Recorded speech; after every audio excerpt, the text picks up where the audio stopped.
Tricolores de toda a terra, está no ar o seu Flu em Foco hoje, reagindo à coletiva do técnico Mano Menezes. Hoje foi dia importante no Fluminense e nós vamos reagir aqui à coletiva do treinador Mano Menezes. Eu sou o Quintela, você está no canal Resenha Tricolor 1902. Já chega aí dando seu like, se inscrevendo no canal, ativando o sininho das notificações, está tudo aqui embaixo, ó, fácil pra caramba, para você lembrar de não esquecer de dar essa moral pra gente, tá bom? Então, já chega dando aquela força. Vamos embora aí para o nosso Flu em Foco de hoje.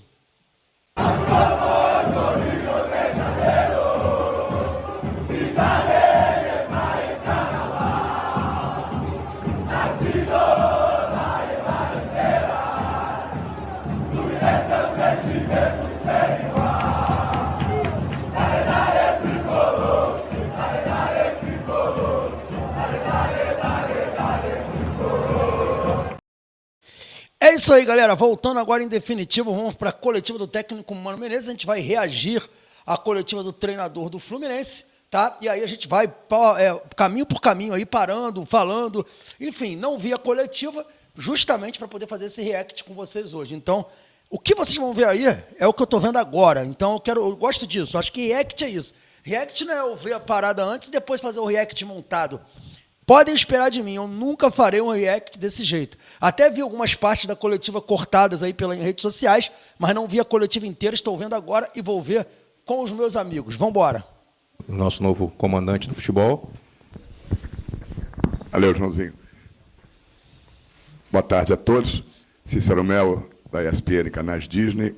O que eu te pergunto é o seguinte, a gente sabe que você gosta de trabalhar com times muito fortes fisicamente, uma defesa muito forte, e daí você desenvolve o seu trabalho. O Fluminense tem um time de muito talentoso, mas com jogadores muito experientes, e a maioria do time titular acima de 30 anos, alguns beirando 40 anos.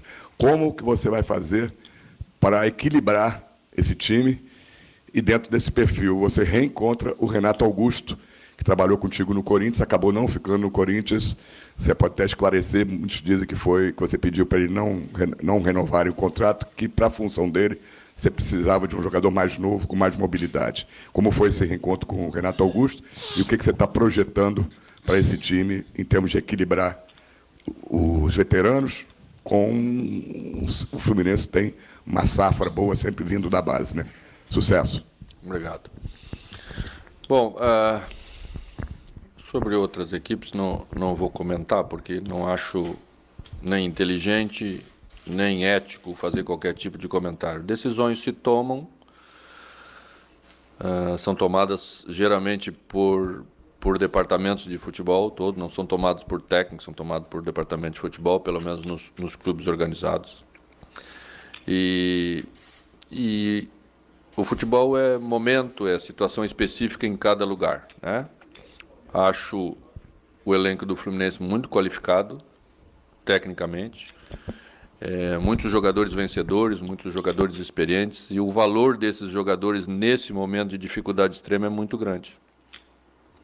Exatamente por eles já ter uma trajetória em que certamente passaram por momentos difíceis como esse. O futebol nos remete a momentos bons e momentos difíceis. E nessa hora, você ter esse conhecimento para estabilizar exatamente, não oscilar, não criar crises, né? Principalmente emocionais, porque nessa hora isso tudo está muito junto, tem um valor certamente para a equipe. Equilibrar uma equipe sempre é a missão de todo técnico, também vai ser a minha missão no Fluminense. E eu não sou um técnico que partilha de uma ideia só de jogar. Eu acho que todas as ideias de futebol são boas, mas para elas serem boas, elas têm que ser bem executadas. Temos jogadores extremamente inteligentes para entender a maneira simples como eu enxergo o futebol. Alguns deles já trabalharam comigo e já me conhecem exatamente por ser assim. E acredito que o Fluminense, quando foi me convidar, também já sabe que será assim, né? Eu tenho uma trajetória de 20 anos de trabalho, 25 anos de trabalho. Então, qualquer coisa que eu disser que, diferente do que eu sou, não vai passar. Vocês me conhecem também, tanto quanto o Fluminense me conhece, como os jogadores me conhecem. Então vai ser exatamente assim, porque o momento requer essa experiência e esse equilíbrio. E a característica do time, dos jogadores, não atrapalha o que eu vou pensar para montar para a equipe. Eu acho que o que manda no futebol é rendimento. Se você tem 36, você tem 32, ou você tem 30, você tem que render bem. E tenho certeza que eles têm essa capacidade para render bem com aquilo que nós vamos pensar para esse momento. Vamos tentar estancar os resultados negativos no primeiro momento. É assim que eu vejo no momento que estamos atravessando e que passo a fazer parte a partir desse momento. E sempre é importante você, num curto de prazo, tomar as decisões certas, porque isso passa a tranquilidade que os jogadores precisam nesse momento, isso passa a tranquilidade para o torcedor, que certamente está vivendo um momento de ansiedade muito grande e de apreensão, e é isso que nós vamos fazer no primeiro momento. Faltou só falar sobre o encontro com o Renato Augusto. O Renato Augusto entra na relação dos jogadores com mais qualidade técnica que certamente nós temos no futebol brasileiro. Então ele vai ser importante para a gente da mesma maneira como os outros jogadores do elenco. Galera, só uma coisinha só, ele fala em equilíbrio, vocês perceberam? A questão do equilíbrio. Uma das maiores críticas que eu tinha ao trabalho do ex-treinador era justamente o desequilíbrio. E isso eu falo desde o início de 2023. Até no ano que a gente foi campeão da Libertadores, eu falava, o Fluminense é um time muito desequilibrado, né? O Fluminense é emocionalmente desequilibrado. O Fluminense é desequilibrado nas fases do jogo dele, né? É um time que construía o jogo, mas na hora de defender, defendia muito mal. Ou se melhorava na defesa, na parte ofensiva ele construía mal. Então essa questão do equilíbrio que o Mano Menezes exalta aqui e levanta, eu acho muito importante, ainda mais para um momento como esse, tá? Então vamos lá, vamos dando sequência. Desculpa a tarja preta aí com os direitos autorais, é porque deu um problema hoje, né? O Fluminense liberou, depois não liberou a transmissão simultânea, depois disse que liberou. Enfim, no final a gente conversa e fala um pouco sobre isso rapidamente. Vamos lá. Bom dia, Marcelo Neves, Globoesporte.com. Seja bem-vindo ao Fluminense. Obrigado. Você chega numa situação de que seu antecessor estava há 2 anos e muito se fala de uma mudança de estilo de jogo. As minhas perguntas são: você concorda que vai ter uma mudança de estilo de jogo? E como lidar com o elenco que estava tão acostumado a jogar de uma forma para uma mudança agora? Bom, eu não sei o número de treinadores e técnicos que nós temos no Brasil, mas tenho certeza absoluta que todos eles que chegassem para substituir o Diniz mudariam o jeito de jogar, porque o jeito de Diniz é único. Então, com pequenas alterações, com maiores ou menores, certamente nós teremos uma mudança de jeito de jogar. Ela não vai acontecer com uma ruptura muito grande da noite para o dia, porque 2 anos, 2 anos e meio de trabalho se fixa uma ideia, e essa ideia se tornou vencedora dessa maneira. Então, ela fica mais ainda na cabeça dos jogadores, no comportamento dos jogadores. Mas como no futebol a dureza é sempre iminente, daqui a pouco as coisas não funcionam tão bem como funcionaram antes. Você procura um pouco de explicação, nem as encontra tão objetivamente, porque são as mesmas pessoas, são os mesmos jogadores, mas muda. Muda porque a cabeça do ser humano muda. O que eu pensava no ano passado não é exatamente o que eu penso neste ano. O que os jogadores pensavam não é exatamente o que eles pensam hoje. Você vai alterando, porque é assim que funciona. Só uma coisa, galera. Vocês lembram qual foi a minha crítica ao trabalho do treinador anterior? Uma das maiores críticas que eu fazia a ele era o fato dele não querer aceitar a mudança. Não querer aceitar que ele precisava fazer algo diferente daquilo que ele fazia, né? Como o Mano falou, foi um modelo criado por ele. Qualquer treinador que chegasse não iria conseguir executar igual ele executa, porque ele teve a ousadia, e a gente tem que reconhecer isso, com grande louvor aqui, que ele teve a ousadia de criar um modelo de jogo diferente, né? O Fernando Diniz, ele é um treinador diferente por causa disso, né? Ele fica para a história como um cara que criou um modelo de jogo. Só que esse modelo de jogo, como falou aí o próprio Mano Menezes, ele não quis ser tão enfático, mas o que ele quer dizer é que as mudanças que acontecem, né, na mentalidade do futebol, e não só isso, o futebol é globalizado. Todo mundo vê todo mundo jogando o tempo inteiro e mapeia o jogo um do outro. Se ele achar que aquela ideia dele, ele vai até o fim com ela e ela vai dar certo, ele está ferrado. O que matou o trabalho do Fernando Diniz foi a incapacidade do próprio Fernando Diniz de entender que não funcionava mais e que ele precisava de adaptações ao modelo para que esse modelo funcionasse. No fim, ele até tentou fazer algumas adaptações, mas já era tarde, porque ele estava muito mal no Campeonato Brasileiro, muito pressionado, e não conseguia mais dar aos jogadores a confiança que eles precisavam para continuar vencendo.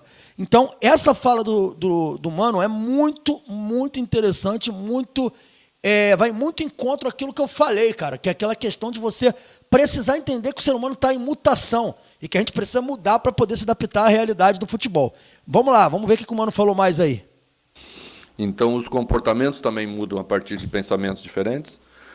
Eu acho que com pequenas alterações, com pequenos ajustes, como eu sempre falo, e paulatinamente, progressivamente, vamos fazer essa transição de modo seguro, para não criar mais instabilidade ainda para os jogadores do que eles já atravessam nesse momento. Mano, Vitor Lessa, Jornada KTO 1902. Você talvez esteja diante, não de uma situação única, que você já viveu muita coisa no futebol, mas é uma situação muito estranha de um time que acabou de ser campeão da Libertadores, que disputou o Mundial de Clubes meses atrás e que agora está nessa situação de um risco grande de cair para uma segunda divisão. Então você assume um time que está em crise, mas creio eu também que uma crise de confiança, e você tem que trabalhar o aspecto tático, técnico e recuperar a confiança desses jogadores e mostrar para esses jogadores que eles são vencedores, que eles podem jogar muito mais do que estão jogando. É o maior desafio que você já enfrentou na carreira devido às circunstâncias de ter um elenco estrelado como o Fluminense tem e, ao mesmo tempo, entrar numa situação como essa tão difícil? Particularmente, não foi comigo que essa situação aconteceu, mas é bem comum que times campeões em anos seguintes tenham as suas dificuldades, né? Porque você passa a ser a referência, porque você passa a ser mais estudado, porque todos querem chegar onde você chegou, você passa a ser o objetivo dos outros, né? Então, às vezes, as coisas não andam tão bem na sequência. Mas é um desafio de dificuldade, eu acredito muito naquilo que podemos fazer nessa hora, por isso estou aqui. E nem preciso me alongar muito para dizer para vocês que acredito. Porque ao aceitar o convite, resumo a crença que tenho nesses jogadores e na qualidade que eles têm. E disse isso eles ontem, na apresentação. Então esse é o caminho que vamos seguir, né? Eu acho que uma coisa sempre está ligada à outra, não dá para você trabalhar a parte emocional distante de parte tática, de parte técnica. À medida em que as coisas funcionam bem no futebol, a confiança se retoma, e o contrário também é verdadeiro na mesma proporção, né? Então você vê que eu assisti o jogo com o Vitória, eu acho que foi o jogo do Vitória da Bahia. Você vê que o passe está mais pesado, você vê que a confiança está menor, que você faz coisas mais óbvias, porque você não quer errar, você está mais instável, né? E o ambiente, às vezes, do jogo também já contribui para isso, né? Porque o torcedor também fica muito ansioso, muito inseguro e passa isso para dentro. Então, nós temos que recuperar essa condição. Eu vejo que, nos momentos mais difíceis, você tem que ser simples, porque é a simplicidade que vai dar de volta movimentos seguros a eles e a retomada para depois fazer alguma coisa mais complexa. Vai ser um desafio para você trabalhar novamente aqui no Rio de Janeiro. Sobre o time em si, eu gostaria que você pudesse nos adiantar alguma coisa. Por exemplo, a gente no teu currículo sabe que você costuma usar alguns jogadores que às vezes não rendem em determinadas posições e em outras posições eles passam a ser úteis com o que você recebe de material do elenco. Você, com pouco tempo, já observou isso, que você pode utilizar alguns jogadores que vinham sendo utilizados em posições diferentes, especificamente o Marcelo? Obrigado.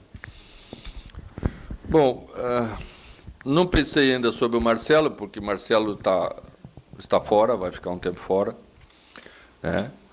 Mas acho o Marcelo um jogador diferenciado, capaz de fazer mais funções dentro de um jogo de futebol, dentro de uma equipe, né?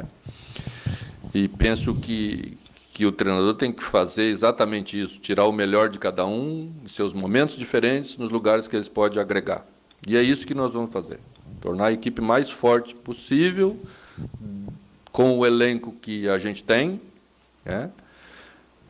Cuidando para respeitar essa individualidade, essas questões de elenco, que hoje você tem que gerir bem para tirar também o melhor do seu grupo e não só de um jogador individual. Sempre pensando na equipe, que é o mais importante para um treinador de futebol.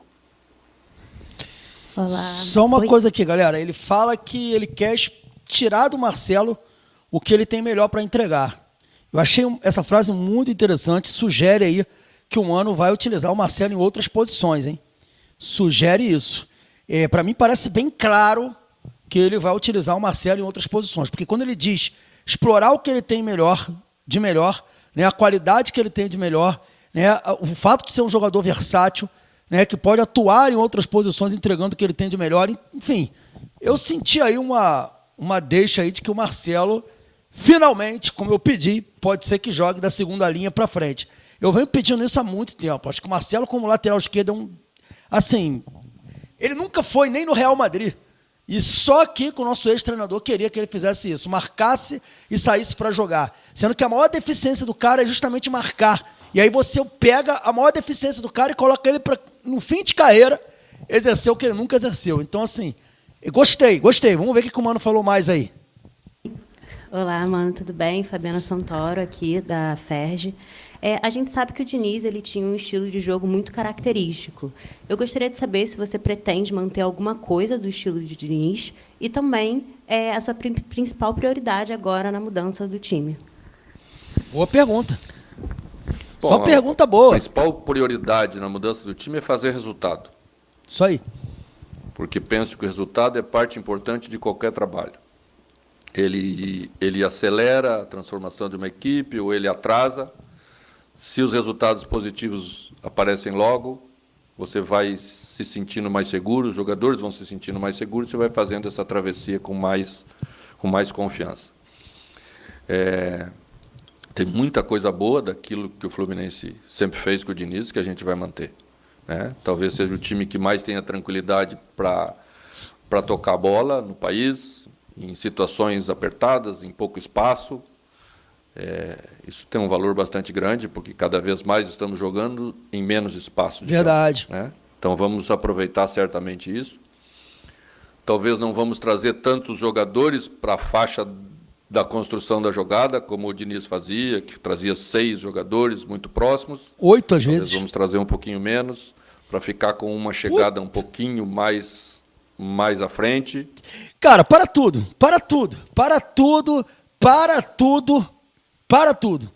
Vocês que me conhecem, que acompanham esse canal há muito tempo, o que eu sempre falei para vocês? Porra, pega as minhas lives anteriores aí, pelo amor de Deus, meus pós-jogos anteriores. O que eu sempre falei para vocês? Diniz, você não precisa abrir mão do seu jogo, meu amigo. Para com esse negócio de fazer o bloco com 6, 7, 8 jogadores. Deixa os pontas espetados. Faz a construção da jogada com 4 jogadores no máximo. Caralho, eu pedi muito isso a ele, mas não adiantou. Ele quis manter aquela coisa de fazer a saída em bloco com 6 jogadores. Falei muito, mas muito isso aqui no canal. É só pegar meus pós-jogos aí. Pega o pós-jogo, por exemplo, que eu fiz na derrota pro Flamengo. No primeiro turno do Campeonato Carioca, 1-0 o Flamengo, eu falei sobre isso no ano passado, né? Falei sobre isso contra o Vasco esse ano no Campeonato Carioca, a gente empatou 0-0. Falei sobre isso, várias vezes falei sobre isso. Quem me conhece aqui, comenta aí embaixo, você que me conhece, que acompanha o Resenha já há muito tempo, né? Desde pelo menos início de 2023. Cara, o Mano falou o que eu pedi pro Diniz. Diniz, a construção não é com 6 jogadores. Se você pegar 6 jogadores e encostar na construção, Você só vai conseguir fazer a construção se o adversário não subir linha. E o que os adversários fizeram depois que começaram a descobrir esse modelo apoiado do Diniz? Começaram a subir linha e pressionar esse bloco, e o Fluminense não conseguiu mais sair do campo de defesa. Né? E o Diniz não mudava, ele não percebia que todo mundo estava percebendo. Preferiu ir até o fim com uma coisa que não funcionava. O que o Mano está falando é o que se faz na Europa. O Manchester City faz bloco com jogo apoiado, mas faz com 4 jogadores na zona da bola. E não 6, e não 7, e não 8. Cara, que isso, bicho. Muito bom ouvir isso. Tomara que ele consiga colocar isso em prática, porque, cara, eu estou muito feliz de ouvir isso. Né? Enfim, não estou tão errado assim, galera. Tá vendo aí? Meus pós-jogo tá sendo coerente. Vamos embora. Talvez vamos jogar um pouquinho mais direto, um pouquinho não quer dizer dar chutão, não quer dizer jogar bola longa, isso aí. Também temos características Sempre de pedi atacantes também para ficar jogando bola longa, para disputa de bola, mas que tenhamos um pouquinho mais de ambição imediata para chegar na frente um pouco mais rápido, para pegar também o adversário desorganizado defensivamente. Eu acho que são as pequenas alterações que nós vamos fazer no primeiro momento. Para tudo tudo bem, mano? Prazer trabalhar com você. Para tudo. É isso, pô. Jogo vertical, bola longa. Não é bola pro pivô, porque a gente não tem um pivô, mas é a bola longa, a saída com bola longa. A verticalização do jogo. Você só vai conseguir isso se você tiver atacante no campo ofensivo dando opção. Coisa que a gente fala aqui desde o início de 2023. Desde 2022, na verdade. Enfim, vamos lá. Tô empolgado, hein? Tô ficando empolgado nessa porra, hein? Vambora. Você novamente, Aline Nastari, TNT Esportes. Você acabou de falar que a bola longa, por exemplo, é algo que vocês não têm um centroavante, não tem essa posição no elenco Fluminense, porque era até uma posição que o Diniz não trabalhava. O Diniz, quando saiu, disse que esse é um elenco que qualquer treinador trabalharia, você elogiou o elenco, mas você vê a necessidade de algumas contratações específicas para atender aquilo que você quer de resposta, como, por exemplo, até um centroavante, e se sim, óbvio que você ainda está conhecendo todo mundo mais de perto, mas o que você pensa do elenco e o que você acha que precisa de reforço nesse momento? Você já teve essa conversa com a diretoria? Só pergunta boa, hein? Bom, as questões de reforço, de chegada de jogadores, são internas, né? Não dá para ficar discutindo isso ou aquilo abertamente, porque temos um grupo. Se eu digo que eles têm qualidade, eu tenho que ser coerente com aquilo que estou falando. Se ficar discutindo abertamente algumas questões, isso certamente vai trazer um prejuízo para os jogadores que estão aqui, desnecessário. Então, não vamos fazer de forma interna como tem que ser feito. Né? Mas vamos tentar equilibrar com uma ideia um pouco mais tradicional de jogar. Né? Eu não pretendo, a longo prazo, ficar usando jogadores na mesma proporção que o Diniz usava na primeira linha defensiva, como o Martinelli, como os jogadores Excelente. que eu acredito que comigo vão estar mais à frente, um pouco mais postados no meio campo. Cara, então é isso. Para tudo de novo. Papai do céu. Alguém conversou com o Mano estava vendo o jogo do Fluminense. Alguém conversou com o Mano estava vendo o jogo do Fluminense. Perfeito, meu mano. Meu mano, perfeito, meu mano. Parar de recuar Martinelli, André, jogadores que tem que estar no meio de campo. Sabe, perder as características defensivas, perder a bola aérea.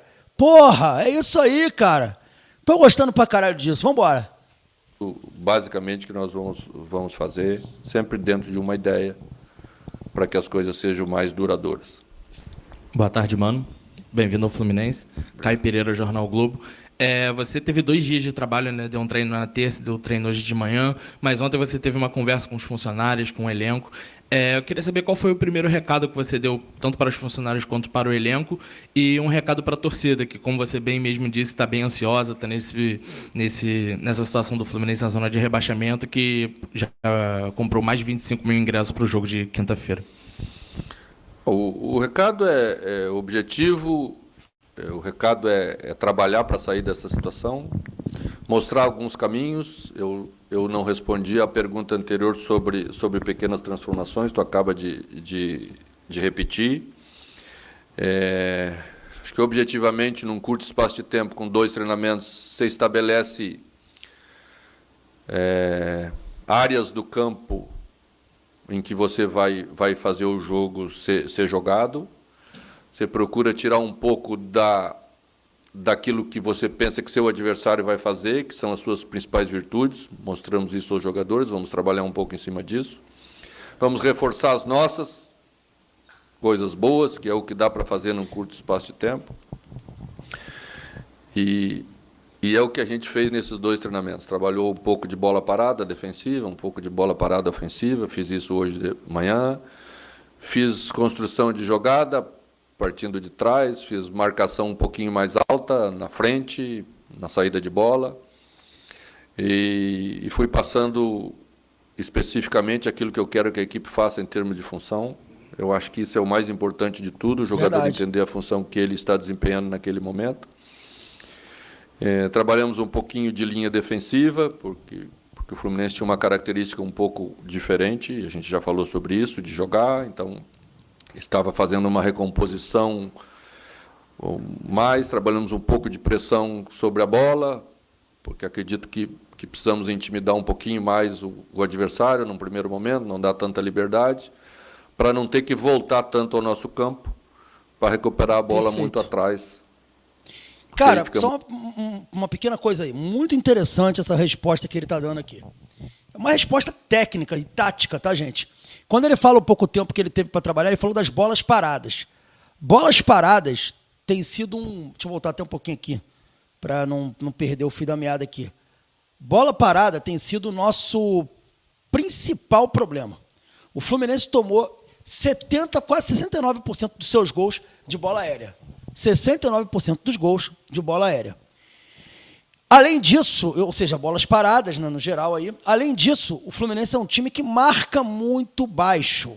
Dá muitos lados do campo. Você viu ele falando que nós estamos treinando a nossa linha defensiva de uma forma diferente para não marcar tão baixo, não descer tanto a linha assim? Logo depois ele fala, estamos trabalhando também um perde-pressiona mais agressivo. Como era o perde-pressiona com o treinador anterior? O nosso perde-pressiona com o treinador anterior, a gente atacava a bola. E a gente atacava a bola com o maior número de jogadores possível. Para quê? Para dificultar para o portador da bola a saída com ela. Só que tinha um problema. Se o portador da bola conseguisse se livrar dela, né, antes dessa pressão, a gente deixava buracos no nosso sistema defensivo. E o que os portadores da bola estavam fazendo? Estrategicamente, quando o adversário ia sair com a bola, eles davam no cara que era o melhor lançador dele. Quando o Fluminense fica aquele bololô de jogador pressionar a bola, ele lançava o lado do campo que estava vazio, e aí vinha contra-ataque, em cima de contra-ataque, devastando o nosso sistema defensivo. O Mano sabe disso. O que o Mano quis falar é disso, galera. Então, ele vai trabalhar esse perde-pressiona de uma forma mais organizada, como ele falou aí, e não marcar com a linha tão baixa, que era um defeito que a gente tinha também. Isso é muito importante. Essa resposta foi muito boa. Cara, eu tô adorando essa coletiva do Mano Menezes. O que eu acho que o Mano Menezes vai fazer e a característica do trabalho do Mano Menezes? A nossa primeira linha, sem a bola, ela vai pressionar não a bola. Ela vai pressionar o bloco de saída do adversário. Ou seja, em vez de todo mundo atacar a bola, a gente vai pegar o nosso último bloco e vai pressionar o primeiro bloco do adversário, como se faz no mundo. E não atacar a bola, e não atacar o portador da bola, entendeu? Então, a gente vai ver um Fluminense posicional, e olha, bem posicional. Completamente diferente do Fluminense posicional do treinador anterior, que até ensaiou fazer jogo posicional, fez isso com o Atlético Mineiro, e por sinal foi o jogo que mais o Fluminense teve uma atuação melhor do Fluminense, mas ele não se aguenta, né? Ele tinha recaído e voltava ao jogo dele. Então, assim, muito boa resposta. Eu voltei um pouquinho aqui, vamos apreciar um pouco mais essa resposta do Mano, que é bem interessante. Linha defensiva, porque o Fluminense tinha uma característica um pouco diferente, a gente já falou sobre isso, de jogar, então estava fazendo uma recomposição mais, trabalhamos um pouco de pressão sobre a bola, porque acredito que precisamos intimidar um pouquinho mais o adversário num primeiro momento, não dar tanta liberdade, para não ter que voltar tanto ao nosso campo, para recuperar a bola muito atrás, porque aí ficamos muito distantes do gol. Então fizemos isso no primeiro momento, e é o que vamos tentar fazer no jogo contra o Internacional. Então, pouco tempo, bastante coisa. Boa tarde, mano. Pedro Gili do Lance, bem-vindo. Vou reforçar um pouco do que o Caio falou aqui da importância da torcida e do Maracanã. O Fluminense ano passado foi um dos melhores mandantes do campeonato e esse ano só venceu uma partida até agora das partidas que fez em casa.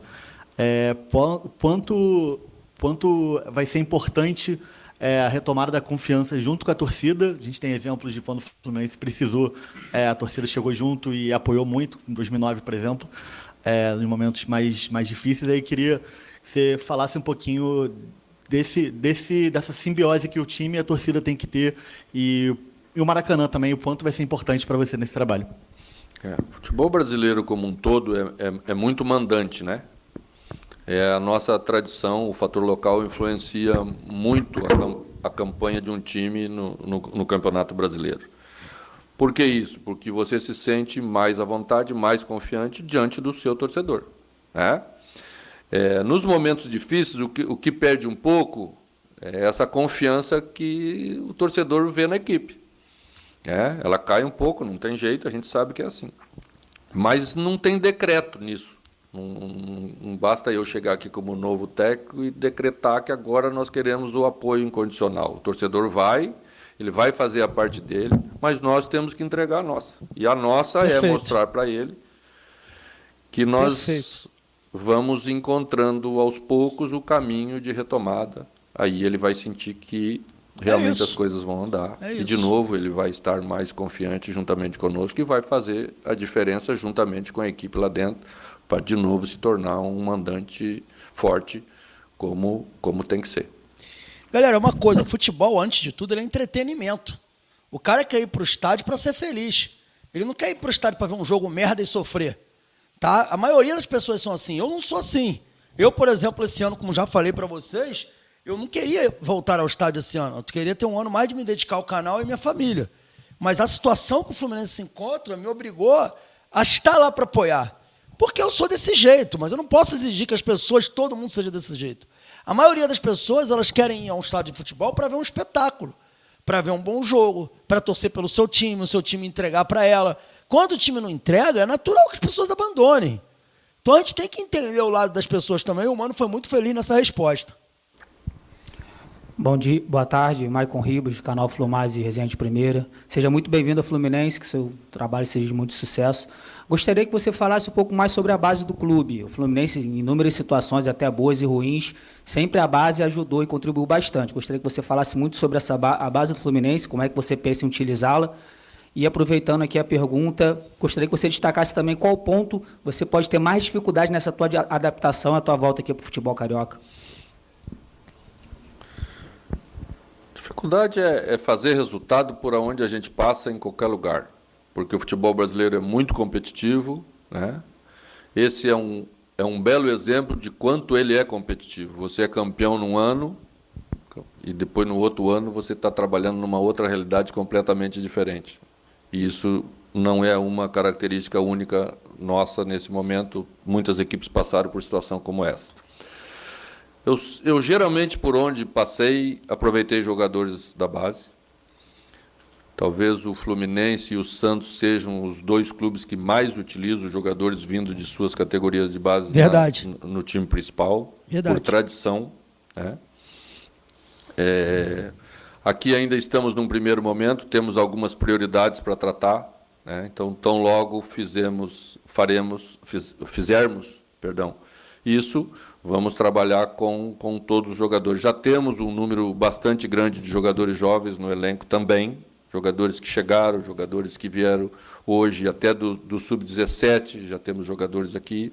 Ele gosta mesmo. E a gente vai conhecê-los, vai ver as suas características, vai analisar juntamente com todos, para que a gente tome as decisões corretas, porque acho que também é necessário em todo clube do Brasil hoje que a gente sempre tenha essa promoção de jovens jogadores, a utilização de jovens jogadores, seja para oxigenar, né, os grandes custos que temos no futebol brasileiro em termos salariais, que estão cada vez mais altos, não só nessa parte, mas também como conquista de título com eles e depois um significado, às vezes, na receita dos grandes clubes brasileiros. Galera, a última aqui para encerrar, mano. Só um minutinho. Mano, boa tarde, Edgar, TV Globo. Mano, sobre isso que o Mano falou, isso é uma grande verdade. Tá? O Mano é um treinador que ele tem por característica revelar jogadores, né, de base. Vocês vão lembrar do Johnny, né, o volante Johnny, lá do Internacional, que hoje está disputando a Copa América pela seleção dos Estados Unidos. E assim, ele tem essa característica de dar oportunidade para jovens jogadores. É uma característica do Mano Menezes. Então, assim, tudo indica que a base do Fluminense vai ter mais oportunidades. Hoje, inclusive, a gente recebeu a notícia de que o Esquerdinha subiu. Finalmente, aí o Esquerdinha subiu. Então, isso é muito legal, tá? Isso é bacana. Por exemplo, no próprio Cruzeiro mesmo, a gente tinha feito um levantamento aqui, alguns jogadores que ele revelou, o Maicon também foi um jogador que ele revelou, né? Teve o Vitinho que ele revelou. Então, assim, teve alguns jogadores, vários jogadores que o Mano deu oportunidade. No Corinthians teve o Dentinho. Então, assim, ele é um cara que ele dá realmente muita oportunidade para a base. Então, a gente está vivendo uma fase nova, né, com o Mano Menezes, que é um treinador que gosta de fazer essa integração base profissional, né? Então, assim, é o fim daquela coisa de jogador de base ficar ali no banco e não ter nenhuma oportunidade. Isso é um ponto positivo do Mano Menezes. Eu já tinha até falado disso quando o Fluminense contratou o Mano. Vamos embora. nesse momento do Fluminense, o elenco vem sofrendo com muitas lesões, né? Ausência de jogadores importantes. Tem o Arias na Copa América e muitos jogadores machucados. E um deles que parece perto do retorno é o André, que é um dos principais jogadores desse elenco. Já vem treinando nos últimos dias e tal. Está voltando, né? Depois de 2 meses, um pouco mais de 2 meses. E eu queria saber de você, que você pode passar para a gente sobre como é que está o André e a chance dele voltar justamente na sua estreia quinta-feira. As temporadas brasileiras têm sido de 70 jogos, 70 e poucos jogos, para as equipes vencedoras mais ainda, porque elas vão até o final das competições e, consequentemente, são penalizadas. Penalizadas no sentido de terem mais jogos para jogar. Uma temporada dessas, geralmente na outra temporada começam a aparecer algumas consequências, né, de desgaste. Em todos os clubes, geralmente, você vê isso. Aqui não é diferente. Vamos trabalhar, temos uma equipe muito técnica, muito competente, de fisiologista, de todo mundo. Hoje se trabalha com muito controle de carga de treinamento. Eita! Para que a gente nunca passe do ponto a ponto de colocar em risco a performance da temporada no jogador. A pior coisa que existe é você perder jogadores, né? Porque você os tem e não pode contar com eles. Eita, eita, eita. Vocês sentiram aí uma coisa estranha no ar? Excesso de contusões do Fluminense? Enfim, fica no ar, vamos embora. André já está recuperado e vai jogar, sim, diante do Internacional. Bom, gente, obrigado, mano. É o único jogador que está escalado para jogar, os outros 10 eu vou guardar para mim. Tá aí, galera, o Mano dando uma moral pro André, mano, é o único que tá escalado aí para jogar, sensacional, mano, deu moral pro André, uma moral grande, André. O chefe tá com moral com o chefe, meu parceiro. Tem alguns nomes aqui que eu gostaria de passar para vocês, de alguns jogadores revelados por Mano Menezes, galera, olha só. O Malcom foi revelado pelo Mano Menezes, o Malcom, né, atacante do Corinthians. Guilherme Arana foi revelado pelo Mano Menezes. Pedro Henrique foi revelado pelo Mano Menezes. Ralf não foi revelado, mas foi trazido pelo Corinthians, pelo Mano Menezes. O Paulinho, em 2010, né, foi também revelado pelo Mano Menezes. Além de ter revelado o Paulinho, ele trouxe o Chicão em 2008 para o Corinthians. Tá? O Everton Ribeiro, ainda jovem, né, foi quem deu mais sequência para ele, foi o Mano Menezes, o Everton Ribeiro. Tá? E aí tem outros nomes aqui, ó. Se a gente for levar aqui, o goleiro, o Everton, que hoje é goleiro do Palmeiras, foi revelado pelo Mano Menezes. O Danilo Fernandes, goleiro, foi revelado pelo Mano Menezes. O Diego Sacomã, o Marcelinho, atacante. De 2014, teve o Zé Paulo, meio atacante, o Pedro Henrique, o Fabiano, volante. E, enfim, vários jogadores revelados pelo Mano Menezes, jogadores de base, que ele deu oportunidade nos times principal da sequência. Então, é um treinador que tudo indica vai dar mais oportunidade para a base, coisa que a gente vinha cobrando no Fluminense há muito tempo e não vinha sendo feito. Dessa vez parece que a base vai ter mais oportunidade no Fluminense. O que vocês acharam da coletiva? Cara, eu achei muito interessante, principalmente quando ele tocou no assunto do jogo posicional do Fernando Diniz, essa coisa de recuar muitos jogadores na zona da bola, perder referência no ataque. Ele falou da importância de ter um jogo apoiado desde que você tenha opção de contra-ataque. O Mano gosta muito de contra-ataque. Contra-ataque é uma das armas do futebol mais importantes que existe. O Fluminense do treinador anterior não tinha contra-ataque, era um time que jogava sem contra-ataque. Lembra do Arias pegando a bola e correndo sozinho? Isso dificilmente vai acontecer com o Mano Menezes, porque o Mano não abre mão de ter contra-ataques, né, de ter bons jogadores para fazer contra-ataques, de ter estratégias de contra-ataques consideráveis. É muito característico e peculiar do trabalho do Mano Menezes. Então, podem esperar isso no Fluminense. Algumas contratações, ele não quis falar de contratações para não expor o elenco, mas com certeza ele vai pedir a contratação de alguns jogadores. Enfim, soube hoje que o Esquerdinha subiu. Cara, foi uma coletiva excelente do Mano Menezes. Foi uma excelente coletiva. Eu acho que agora, nas coletivas pós-jogo, a gente vai ter bons debates, né? Boas ideias sendo discutidas. Aquilo, o Mano também é meio complicado. Às vezes ele não gosta de perguntas mais difíceis, de imprensa, ele tem rusga com a imprensa. É um ponto negativo dele. Eu espero que ele melhore nisso daí. Mas essa coletiva, inclusive, quero elogiar aqui as perguntas, né? Porque eu sou um crítico ferrenho dessas coletivas com perguntinhas ruins. E hoje, todas as perguntas foram excelentes. Todas. Tá? Poderiam repetir essa equipe aí nos pós-jogo, né? Para fazer perguntas melhores para a gente. Enfim, uma coletiva excelente. Espero que vocês tenham gostado. Cara, amanhã é dia de todo mundo no Maracanã. Eu estarei lá no Maracanã amanhã, com certeza, para apoiar o nosso Fluminense. Eu quero fazer esse convite. Quem puder, quem não for, doa seu ingresso para ajudar, tá? O meu irmão está doando o ingresso dele, ele não vai poder ir, ele está doando o ingresso dele. Já está aqui o ingresso dele para eu doar para uma amiga que vai no jogo. Então, assim, vamos botar o máximo de tricolores possível no Maracanã amanhã. Tá? Então é isso aí. Esse aqui foi o react da coletiva do Mano Menezes. Espero que os amigos e as amigas tenham gostado aí desse react. Gostei muito. Agora é ver se no campo as coisas que o Mano falou vão acontecer. Amanhã, né, ou hoje, para quem está vendo esse vídeo aqui, logo após o jogo, tem o nosso pós-jogo direto do Maracanã. Espero vocês lá. Saudações tricolores, galera. Fiquem com Deus. E, vitória Fluminense agora com o Mano Menezes. Valeu.